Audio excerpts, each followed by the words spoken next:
ইরানের নেতৃত্বকে নতুন করে হুমকি দেন। তিনি বলেন, গুলি চালানো শুরু না করাটাই আপনাদের জন্য মঙ্গলজনক, কারণ আপনারা শুরু করলে আমরাও গুলি চালাবো। ইরানের পরিস্থিতি আস্তে আস্তে আরো খারাপের দিকে যাচ্ছে। আজকে দুইটা শিরোনাম বলি, তাতেই বুঝতে পারবেন। বিক্ষোভকারীদের যুক্তরাষ্ট্রের সমর্থন, জবাবে জাতীয় স্বার্থ রক্ষার অঙ্গীকার ইরানের সেনাবাহিনীর, এবং সেটা কোন পর্যায়ে সেটা শিরোনাম দেখলেই বুঝতে পারবেন। ইরানে বিক্ষোভ দমনে রেভলিউশনারি গার্ডের রেড লাইন ঘোষণা, অর্থাৎ কঠিন অবস্থান নিয়েছে রেভলিউশনারি গার্ড বাহিনী। ইরানের সবচেয়ে, এটা বলা হয় অভিজাত বাহিনী বা অত্যন্ত প্রশিক্ষিত যেই বাহিনী, তার নামই হচ্ছে রেভলিউশনারি গার্ড। ইরানের চলমান ব্যাপক বিক্ষোভ দমনে কঠোর অবস্থান নিয়েছে রেভলিউশনারি গার্ড বাহিনী।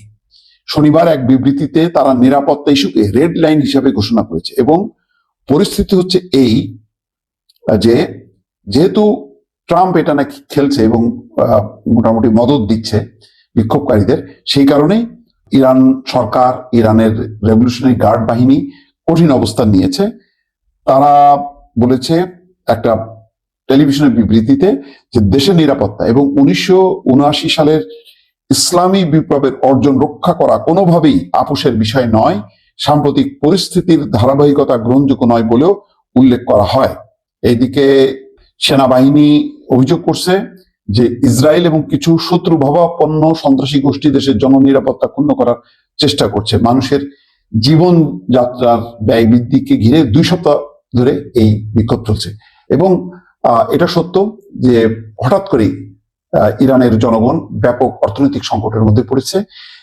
জিনিসপত্রের দাম লাফায় লাফায় এমন ভাবে বাড়ছে যে সেটা অসহনীয় পর্যায়ে গেছে, এবং তারপরেই সারা দেশে বিক্ষোভ ছড়ায় পড়ছে, এবং এর মধ্যে 65 জন নিহত হয়েছে। এবং এর সুযোগ নিচ্ছে মার্কিন প্রেসিডেন্ট ডোনাল্ড ট্রাম্প এবং মার্কিন সরকার।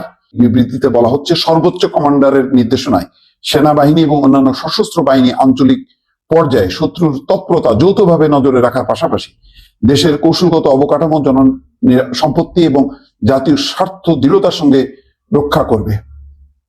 ওয়াশিংটন আবার সমর্থন জানাইছে। আজ যুক্তরাষ্ট্রের পররাষ্ট্রমন্ত্রী মার্কো রুবিও আবার ইরানের জনগণের প্রতি ওয়াশিংটনের সমর্থন পুনর্ব্যক্ত করেছেন। প্রাণঘাতী উপায়ে বিক্ষোভ দমনের চেষ্টার অংশ হিসেবে ইন্টারনেট বন্ধ করে দেওয়ার পর রুবিও এই মন্তব্য করেন। সামাজিক যোগাযোগ মাধ্যম এক্সে এক পোস্টে রুবিও লেখেন, যুক্তরাষ্ট্র ইরানের সাহসী জনগণের পাশে আছে। রুবিওর পোস্টের কয়েক ঘন্টা আগে মার্কিন প্রেসিডেন্ট ডোনাল্ড ট্রাম্প ইরানের নেতৃত্বকে নতুন করে হুমকি দেন। তিনি বলেন, গুলি চালানো শুরু না করাটাই আপনাদের জন্য মঙ্গলজনক, কারণ আপনারা শুরু করলে আমরাও গুলি চালাবো। বুঝতে পারছেন দর্শক, কিভাবে মার্কিন প্রেসিডেন্ট বা মার্কিন প্রশাসন হস্তক্ষেপ করছে ইরানের রাজনীতির উপর। এটা একেবারে সম্পূর্ণ আভ্যন্তরীণ পরিস্থিতি। আমেরিকাতেও এই ধরনের ক্ষোভ বিক্ষোভ যখন তীব্র হয়, অন্য কোনো দেশকে এইভাবে সমর্থন ব্যক্ত করে, কিন্তু আমেরিকার জন্য কোনো আইন নেই। আমেরিকা বলছে যে তার জন্য বৈশ্বিক কোনো আইন কানুন লাগে না। এটা মার্কিন প্রেসিডেন্ট বলছে, আমেরিকা নিজেরাই আইন ঠিক করবে, কারণ তার শক্তি আছে, তার অর্থ আছে। এই হচ্ছে পরিস্থিতি দর্শক।